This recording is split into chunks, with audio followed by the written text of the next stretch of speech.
Scams and illegal activity, our self-advocacy workshop. I am Carlene Ponder. I am the new director of our brand new Autism Justice Center. Thank you for joining us today on behalf of the Autism Society, as well as the National Association of Councils on Developmental Disabilities. If you would like to, please put your name and your state in the chat. Also, please make sure that your microphone is on mute for the presentation. At the end, we're going to leave time to unmute, and we're going to take some questions from the workshop attendees. So this self-advocacy training will focus on how to stay safe on the internet. We're going to learn from an expert on best practices and common errors that result in individuals getting into negative situations. Again, I'm Carlene Ponder, and this is being co-hosted with our colleague Erin Prangley from the National Association of Councils on Developmental Disabilities, and I'm sure she'll be joining us soon. But the National Association of Councils has 56 councils on developmental disabilities located across the United States and its territories. So we're really glad to be partnering together to do this important work. The Autism Society of America has about 70 affiliates across 35 states, many of whom are joining us today. We decided to choose this topic of internet safety for our annual self-advocacy workshop, as our affiliates and our national helpline are receiving many calls from individuals experiencing difficulties with the legal system, especially the criminal legal system, related to online activity. So in large part, that is why we decided to hold today's presentation.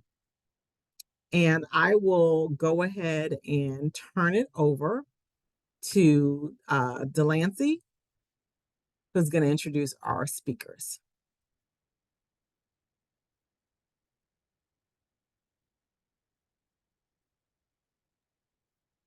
Sorry, I'm sharing the screen. So, Oh, okay. Tim, mind, or Caroline, can you? Yeah. Thank you. Okay. So first, we're going to have a presentation from Dr. Michelle Garcia and Brandon Delgado on internet safety. They're experts in this topic. Then we're going to have the Joyce family present the announcement of the 2023 David Joyce Advocate of the Year Award. This award is an annual award from the Autism Society that acknowledges an autistic individual who is dedicated to promoting the needs of the autism community. So now we're going to go ahead and get into the first part of the workshop with Dr. Garcia and Brandon Delgado.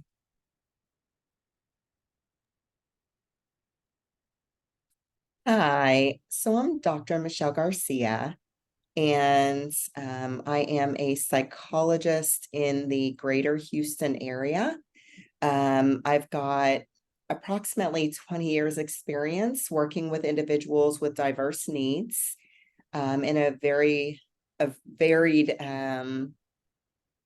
realm of what I've done over the last 20 years. So everything from assessment, so diagnosing individuals at all ages, from children through older adults, to working with individuals with neurodiverse needs on behavior planning, counseling, social skills intervention. And Brandon and I have a more recent venture, and we'll talk about that in just a little bit. But over the last 8 to 10 years, because of the needs for social media safety and the fact that a lot of individuals are finding themselves either interfacing with the criminal justice system or becoming a victim in a variety of ways. And so we have gotten together along many years ago with the Arc of Blair County up in Pennsylvania, to help with an initiative where we co-wrote a curriculum to teach people with different learning differences these skills that are not being taught in school, that are leaving people at risk for both victimization and ending up in the criminal justice system. We also have partnered, and we'll talk about that later, with an organization out of Virginia who are doing some amazing initiatives of changing laws and getting some movement going to make things more equal for people with neurodiverse needs. So again, I'm Dr. Garcia, and I'll let Brandon introduce himself, and then he'll get us started. All right, and hi, I'm Brandon Delgado, and I've been with Dr. Garcia for almost 14 years now, kind of alongside doing some of the same things that she just spoke to you about, including the curriculum and some other activities that we have gotten involved in to kind of become passionate about the topic that we're going to talk about today, preventing victimization, empowering individuals and empowering families to gain information that is going to help them be safer online, as well as in person. Obviously, we're going to focus online today because we know that that is a huge area of concern, as well as a huge area where a lot of people spend a lot of their time nowadays. So we'll kind of focus on that for today. Okay, so the desire to meet others is just, it's normal. It's inherent in being a human being. We want to reach out and connect to others and form friendships, form romantic relationships with others. And there is the natural desire to do that amongst, all of us. The difficult part is that as kind of time has gone on, we've seen the shift from meeting people face to face in school, at work. It shifted to meeting people online with the internet, social media, um, the just the way that internet has kind of taken over our lives, and it is something that we all participate in so greatly, as you can all see today as we're sitting here on the internet interacting with each other. It's something that's taken over our life, and so with that has come some dangers and some risks that we didn't used to have to deal with, and that is what we are going to talk about today. So with social media, something that many of us participate in on a daily basis, there is the risk of becoming a victim.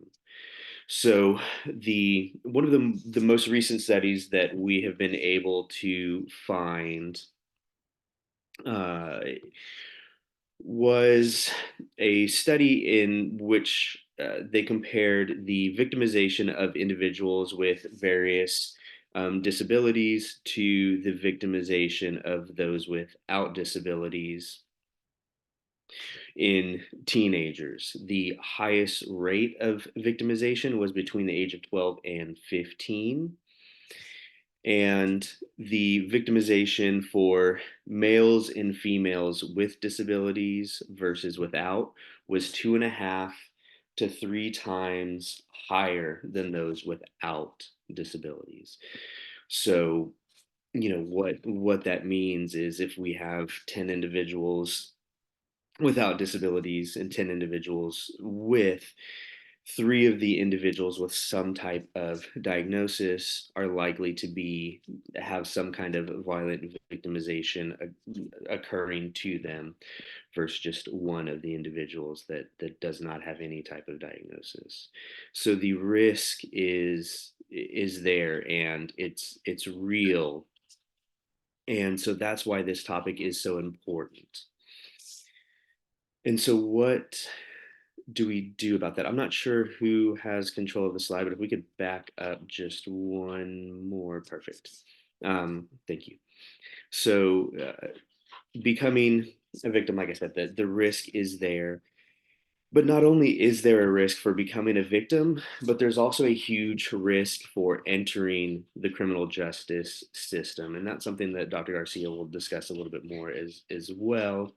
But what we are seeing is that there is a lack of education as well for individuals, whether it be sort of sexual education, online education, safety education, and that is taking place and resulting in a higher level of individuals entering the criminal justice system because they've committed crimes and infractions that they did not realize were illegal.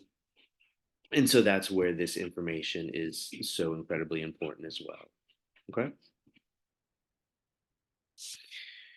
So, some of the risks that we do deal with when it comes to being online is human trafficking and kidnapping is a significant issue that again we did not previously have to deal with as much as we do now, but there are individuals that are extremely convincing, making you believe that they are who they say they are.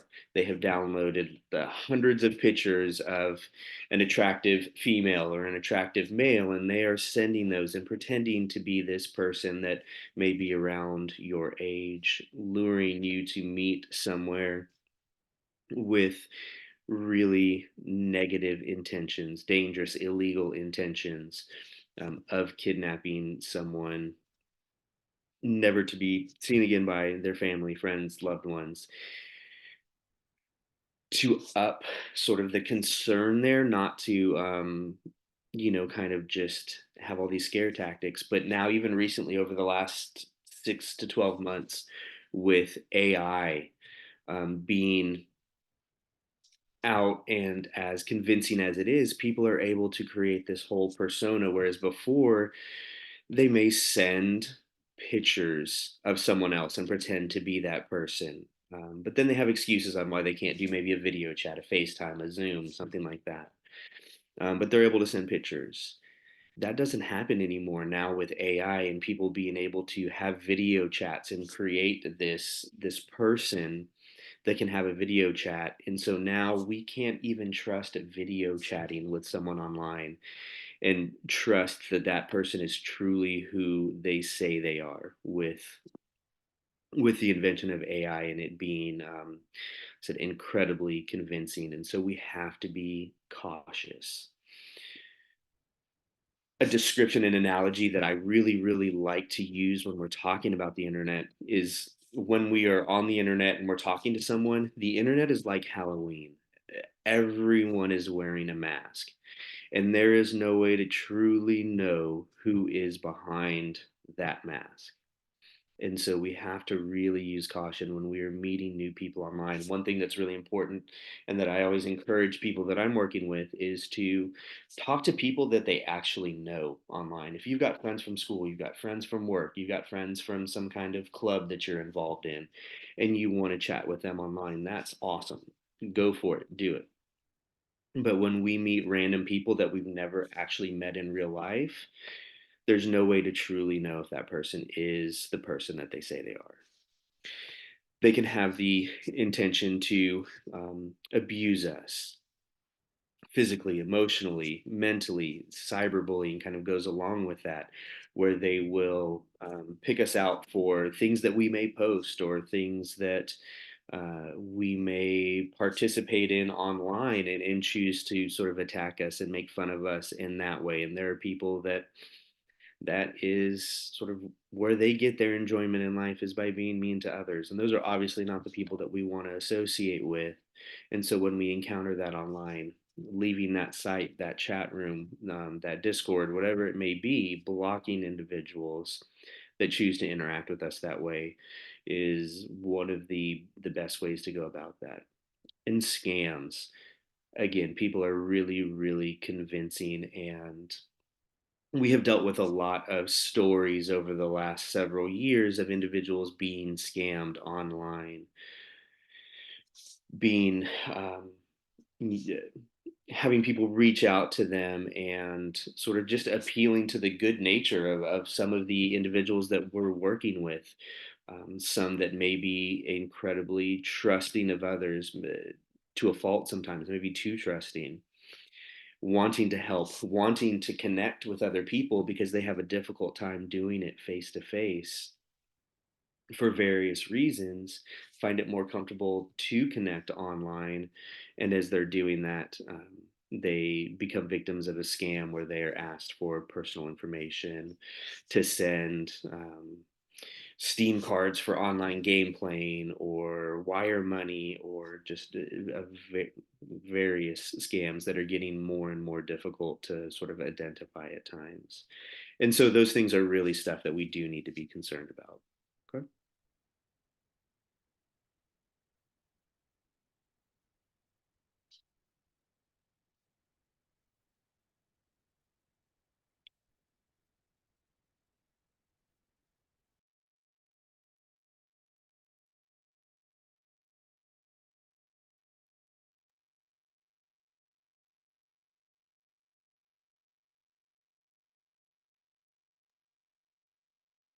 If there's meant to be sound, the sound is not playing.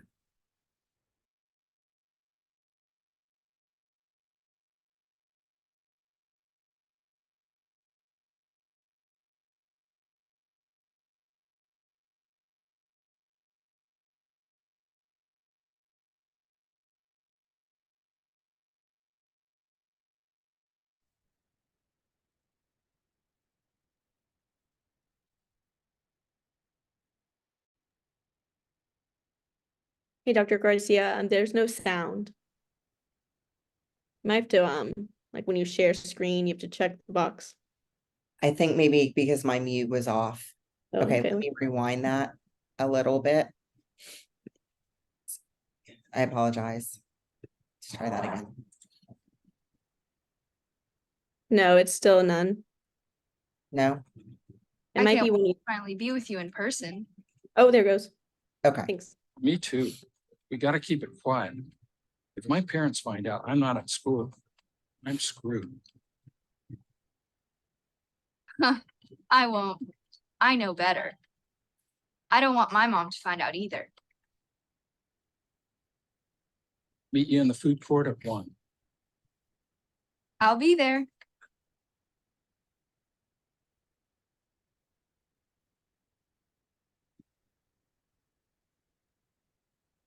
Hi, my name is Alicia, and at the age of 13, I was lured and abducted from my home by a vicious internet predator.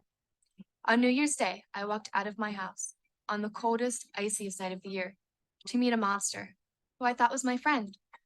Online, we talked about everything. He groomed me by seeming interested in me as a person, my thoughts, my goals, my relationship with my friends and family. He gave me adult advice, and he always took my side.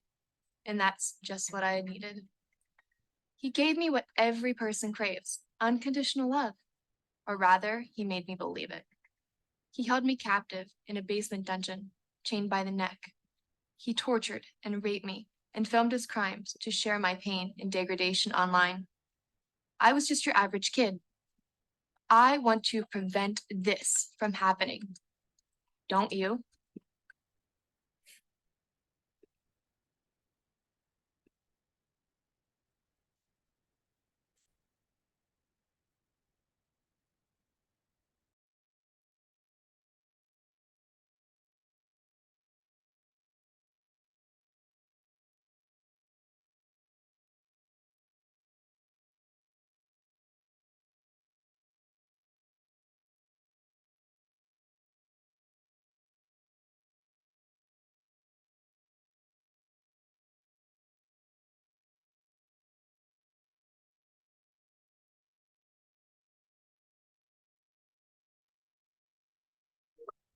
I think you're both on mute there.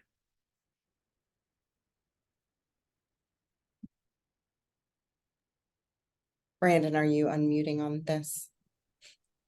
Okay, sorry. Um, so as you can see in that video that the the risks that I was kind of discussing are real. That's a real story out of San Diego for an individual that was lured online by someone that she thought she could trust, that portrayed themselves in one way.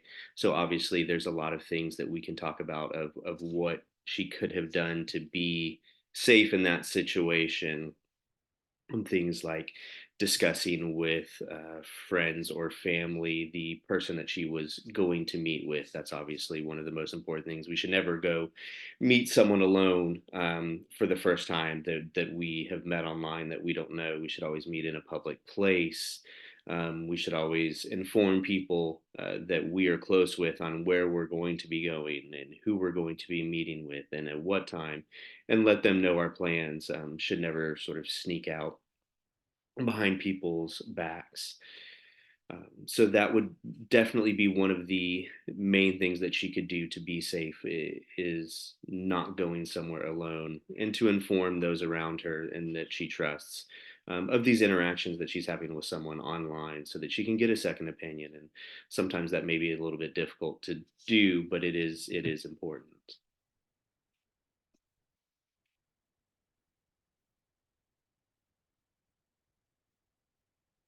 Okay. Are you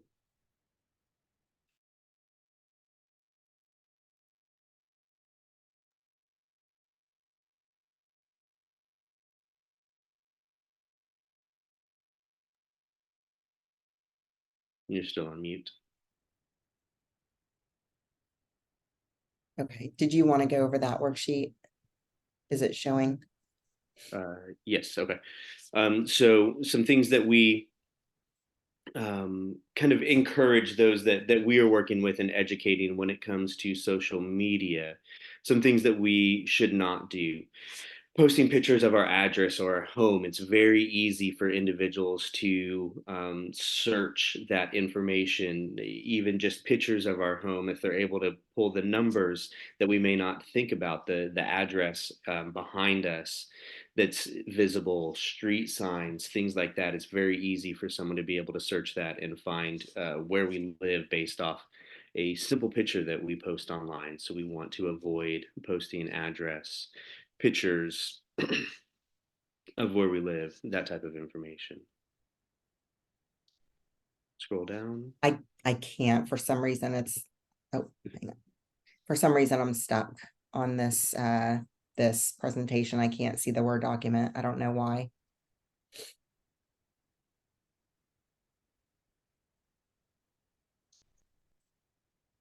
Okay, so let me very quickly pull it up and I can explain with, unfortunately, without the pictures to go along with it. You may want to maybe stop sharing, reshare, or Okay, let me try that. There we go. Okay. Yep. Personal information, financial information, social security. There are scams out there. Maybe AT&T, our phone, or our internet provider, Xfinity, or even Amazon, saying that our account has been hacked, our account's been banned, and we need to update our information. Please input your password. Please input your credit card number so that we can update your billing. That kind of thing. Very convincing scams. And so we never want to put in information like that online unless we know that we are truly speaking to the accurate people. We've contacted them. So if someone reaches out to us, I would always say, don't give them any information, but if need be, you then contact Amazon, so that way that you're contacting the right people and talking to the right people to see if it's truly an issue. Did someone have their hand raised? Was that? I think we will be doing that soon. Vacation plans, posting that we're going to be out of town. Oh, I can't wait to go on spring break and go to the beach. That leaves it open for people to know that our home is unoccupied or where we're going to be, which also sets us up for not only being a victim at that location, but our home, our unprotected property, being at risk as well. Our phone number, posting that to public forums on Facebook Marketplace where we're trying to buy something, or posting it on a story on Instagram or something along those lines where individuals can get our phone number, use that to then locate us, or perhaps spread our phone number to those that we may not want to have it. Embarrassing photos of ourselves, especially for future employers, will look back on our Facebook and see what they're able to see, and we don't want that to be out. What we post on the internet is forever, even if we delete it. Someone else could have already grabbed it off the screen. Even Snapchat, if we are sending pictures to someone, sexting is something that teens are doing these days, and they think that they can send uh, a a picture to someone on Snapchat and it's going to disappear after a few seconds. But there's no way to know that someone doesn't have another camera and taking a picture of that screen and getting the picture that way. So we want to be cautious with what we are sharing online, because it will be out there forever. And strong religious and political opinions that could lead to arguing. Obviously, there's times and places to have discussions like that, but posting it to open up a debate in a public place is not necessarily the best idea unless it's somewhere that's specifically designed for that. Showing off our wealth again invites people to want to target us as a victim, target us with robbery, or trying to scam us, trying to take our money if we are posting about our paycheck that we received, or a big stack of Benjamins like they're showing right there.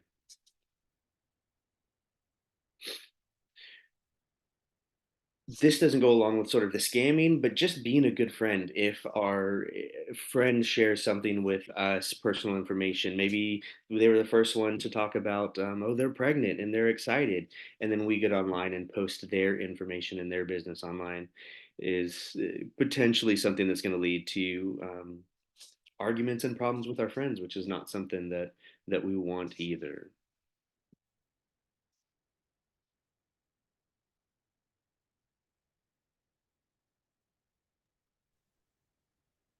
All right, so Brandon talked about different tips and things that you can do to stay safe from scams and from becoming a victim.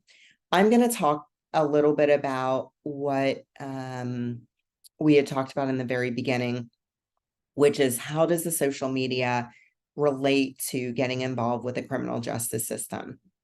Over the last, as I said, over the last about 8 to 10 years, Brandon and I have been involved as an advocate for education.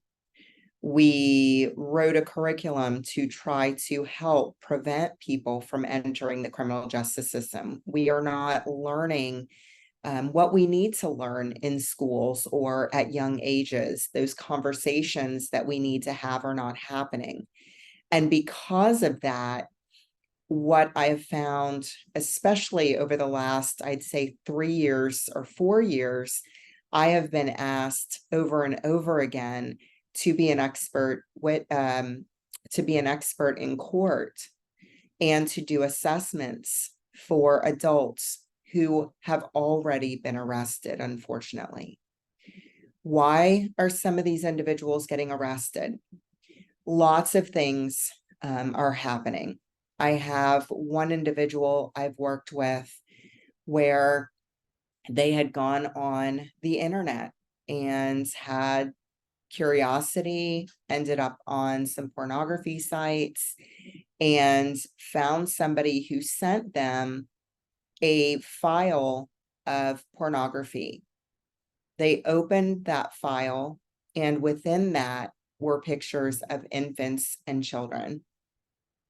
The police got involved because they had that file. They got arrested, and this has impacted the person greatly. I have had other individuals who have been on chat rooms and they have started talking to somebody. They find that they have an interest in that other person, and they start a relationship without meeting. In many, many of these chat rooms, there are police posing as people. And sometimes what is happening is the police are giving information that is not always clear, and the person doesn't pick up on the fact that this other individual may be a minor. I have had several individuals I've worked with who have driven to meet this person and been told along the way that the person is a minor. And by minor, I mean under the age of 18, under the age of consent. Consent is something when we give permission to do anything. So permission to use our car, permission to have a relationship, permission to talk. And for people who are underage, they are legally not able to give that permission. And so when somebody of age talks to or tries to meet somebody who is not 18 or older, then the laws state that this could be abuse or coercion. And so I've had individuals who have talked to somebody and found out that the person was underage, but maybe been confused or not sure what to do. And so they drove to the meeting place, and what they found instead was the police surrounding them and arresting them. And these are some forever changing stories where these individuals' lives have been changed forever. I have another individual who was talking to somebody who was a few years younger than he, and he also had received some files that he opened that had pornography with children. And that individual, again, has been arrested and is in prison for many, many years. What we know, unfortunately, about the criminal justice system is it's not always fair, and it doesn't take into account, in the majority of states, it does not take into account whether or not somebody understood or purposefully was trying to do something wrong. And so for a lot of the individuals that we've worked with, they were not intending to do anything wrong. Some of the individuals we've worked with are lonely, and they connected with somebody that they had not connected with that way, with somebody in person, what do they say, in real life. They had not had the opportunity to feel that connection with somebody else.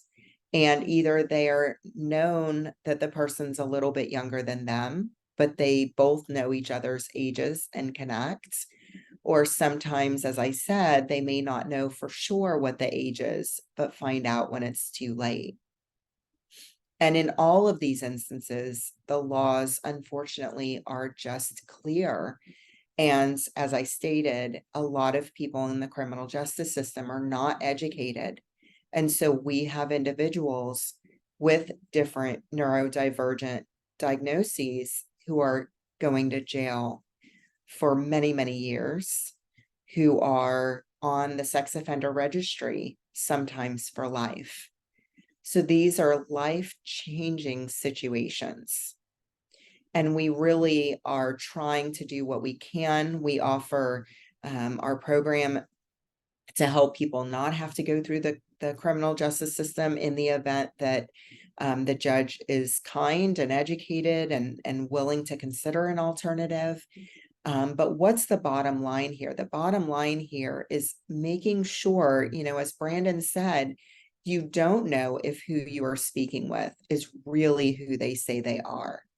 So doing your due diligence as much as you can to meet people in person safely, in a public place with somebody you trust with you, verify those ages, make sure, because oftentimes people will say ages that they're not.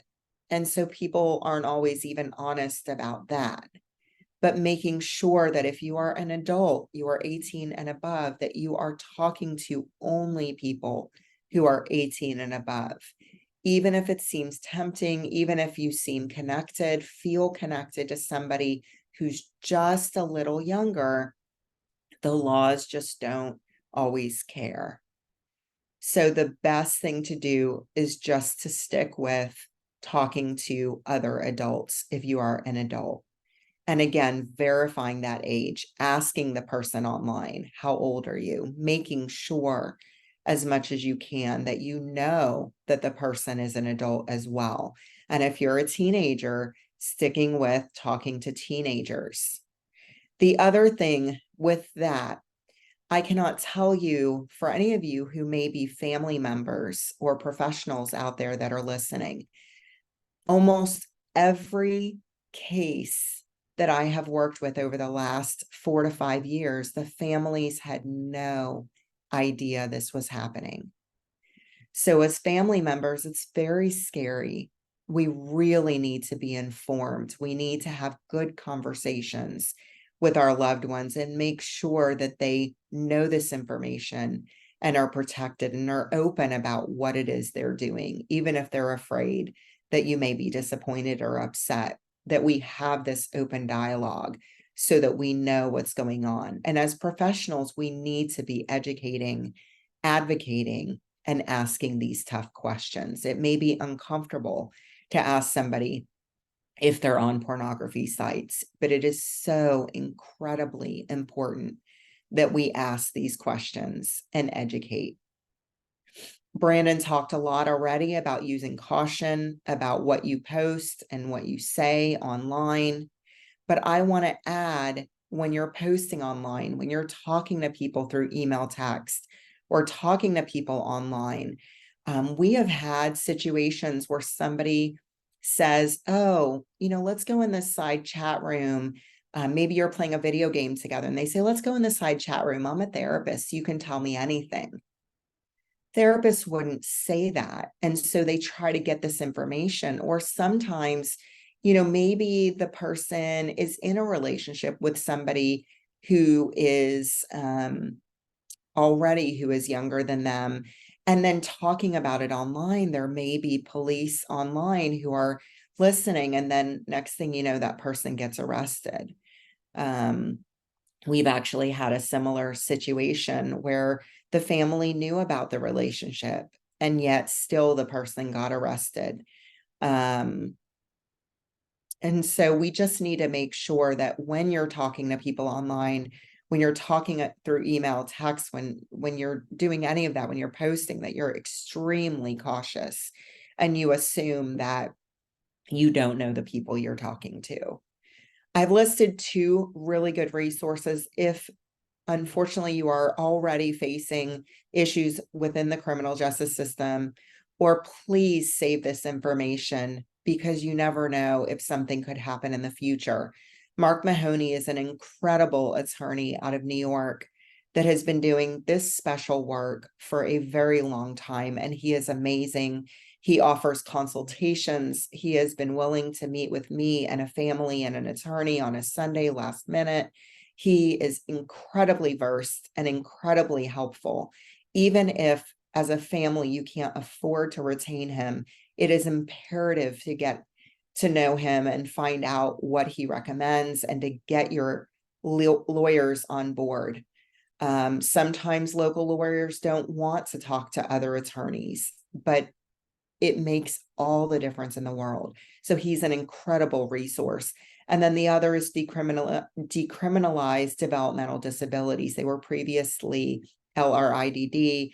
They're a group based out of Virginia that both have been tremendous in changing laws to support people with disabilities through the criminal justice system. But also once a month, they have what's called Wine and Wine. And so it enables family members, self-advocates, and professionals to get together and share resources and stories to help each other. So these are two amazing resources I highly recommend everybody get to know, no matter what capacity you're in today. And then this is just information about our team. Thank you guys so much for listening. We will take questions.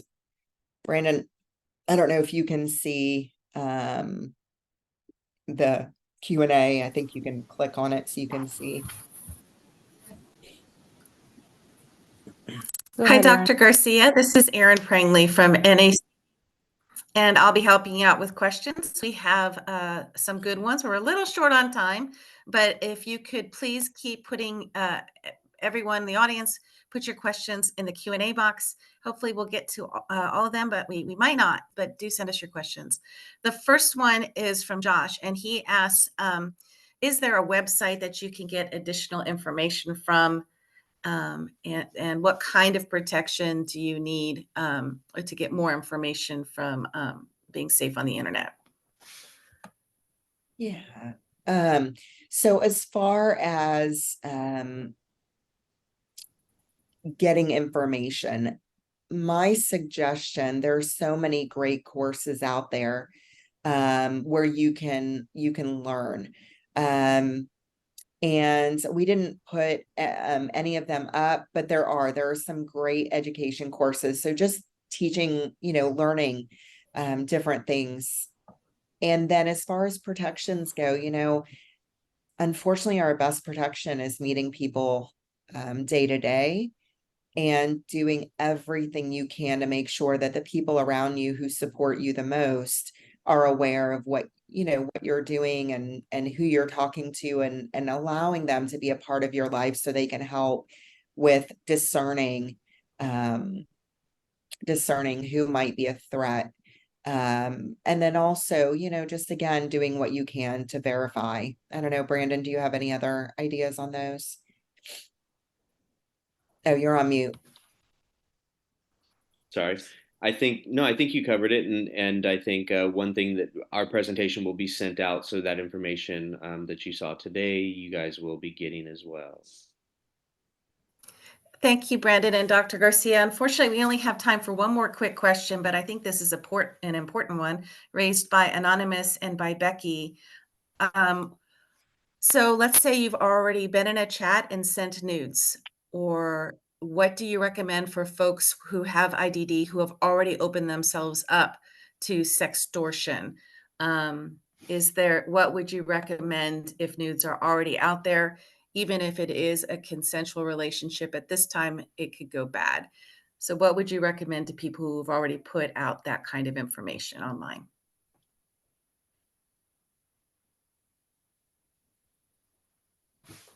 So I think my advice would be first off to stop doing that. I mean, obviously, there's nothing that we can do now if we have sent information already and sort of opened up that door. I would potentially stop communication with anyone that may be starting to seek that information out from us, and I would stop communication with those people.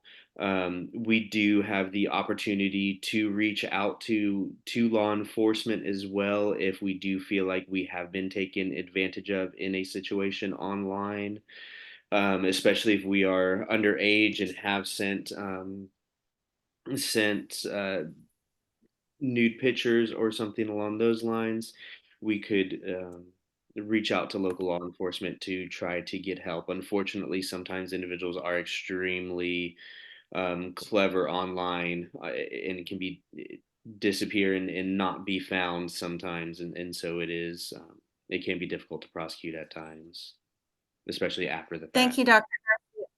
Thank you, Dr. Garcia and Brandon, so much for this. And as always, please feel free to follow up with anyone from the Autism Society of America or NACDD if you need additional information. And at this time, I'd like to turn it over to Kim Mushino from the Autism Society for a special presentation. Thank you so much, Erin. And I have the honor to introduce Joe Joyce, who's going to be announcing the Advocate of the Year award. Joe Joyce is the Executive Vice President of Property and Casualty Insurance and Network Expansion for Keystone Insurers Group. And he's also the former chair of the Autism Society of America and the proud dad of David Joyce, for whom this prestigious award is named after. Joe? I hand it over to you, Thank Joe. you. Thank you, Kim. And family. Hi. Good afternoon, everyone. This is David Joyce right here. And this is my wife, Elise. Sorry. Who just left the picture. Well, don't look this way. So thank you so much to the Autism Society and also NACDD for putting this workshop together. It is critical that we empower individuals to stay safe online. I am honored to be here today to present the David Joyce Advocate of the Year Award. David Joyce is the son of Elise and I, and we are very proud of him. He is a young man who is profoundly impacted by autism, being non-speaking and having severe self-injurious behaviors. Come on, Dave, you can stay. However, despite these challenges, David is highly visible in the community and has been an inspiration to many by advocating for all those impacted by autism in, as you can see, his own unique way. The David Joyce Advocate of the Year Award is given to an autistic individual who has advanced the well-being of other autistic individuals through exceptional dedication to educating federal, state, and/or local policymakers, educators, and the community about the needs of the autism community. This year, the nominating committee chose Nellie Latson. He is an autistic man who spent 5 years in prison, sometimes in solitary confinement or restrained in a chair, then 5 years in a restrictive behavioral health setting with a conditional pardon. When Nellie was just 18 and still in high school, someone called the police and said he might have a gun when he was sitting outside of a library waiting for it to open. His anxiety and fear led him to resist arrest. With help from local and national advocacy organizations, he was finally pardoned by the Virginia governor. He is now interested in using his experience with the criminal legal system to help others, including the Autism Society's Autism Justice Center.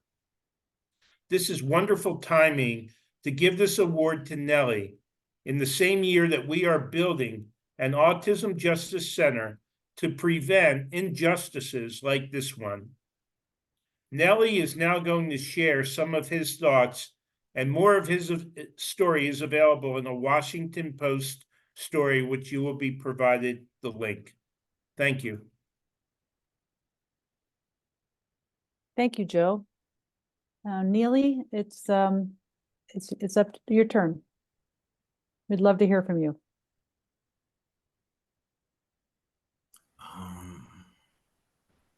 I was also looking for the link, sorry. Just like we practiced. Yeah. Hold on. Okay. Sorry.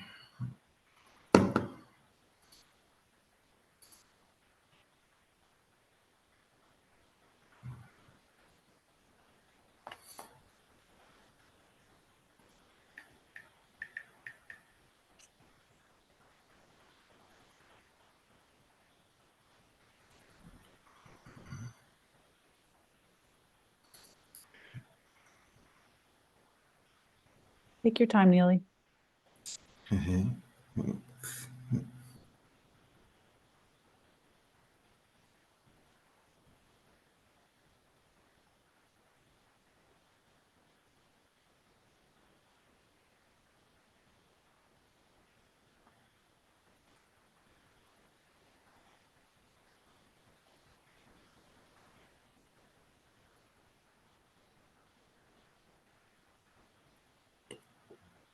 My name is Neely Latson.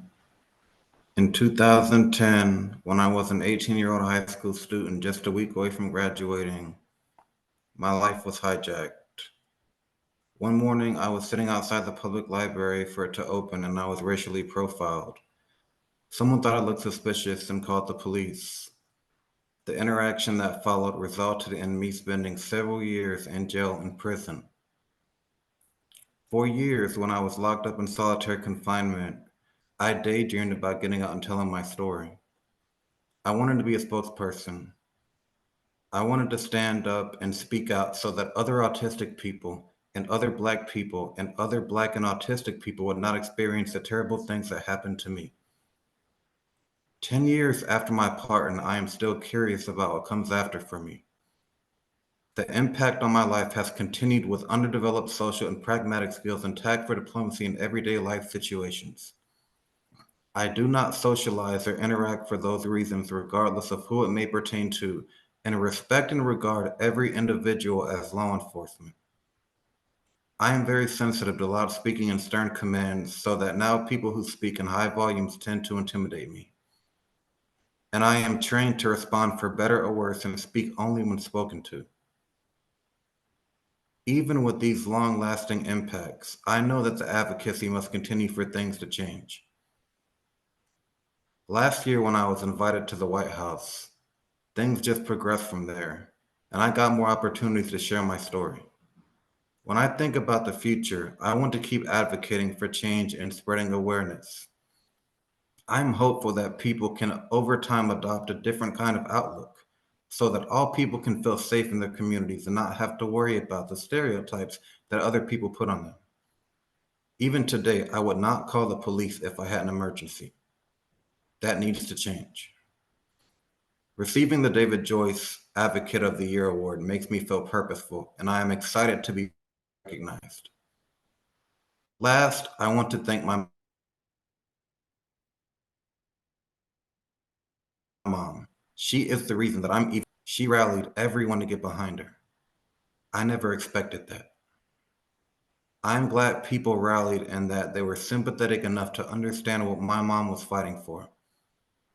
I appreciate and will always remember everything she did and the kind of impact she had on me, my life, and everything after that day. Thank you for this award.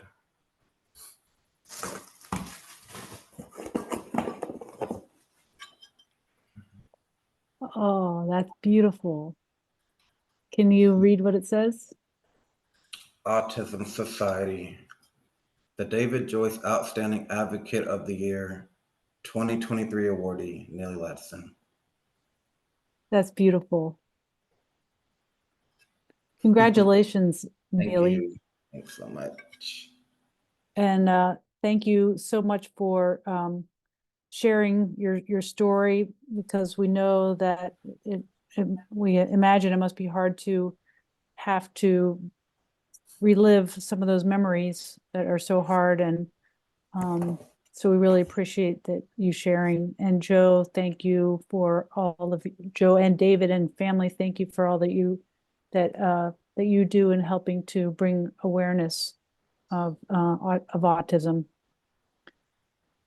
And you're getting all kinds of nice messages of congratulations in the chat, Neely. Thank you. I really appreciate it, guys. Thanks so much.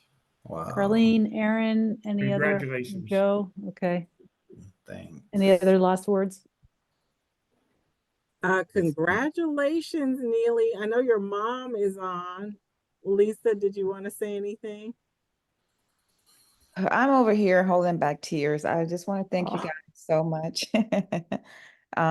for acknowledging and recognizing Neely's work that he's been doing and what he's gone through. And, we're very proud of him, and we'll continue, to have him, be a part of pushing these messages forward of, having inclusion for, people of all types of disabilities and be included in communities. And thank you so much for awarding him this award today, you guys. Thank you so much. Thank you. We're And so thank glad you you. could join us. And thank you everyone for joining this workshop. Hi, David. I'd just like to, on behalf of David, I know he's very proud of Neely for receiving this award and offers his congratulations. Thank you, David. Thanks so much. Thanks, David. Way to go. And we'll wrap this up and make sure that everybody gets the resources, including the full PowerPoint. And this was also recorded, so you will also get a recording. Thank you, everyone. Have fun bowling, David. Thank you very much. Bye-bye. Bye. Bye, Neely and Lisa. Bye, guys. Thank you, Dr. Garcia and Brandon. Again. Bye. Final call before I close this out. Going once, going twice.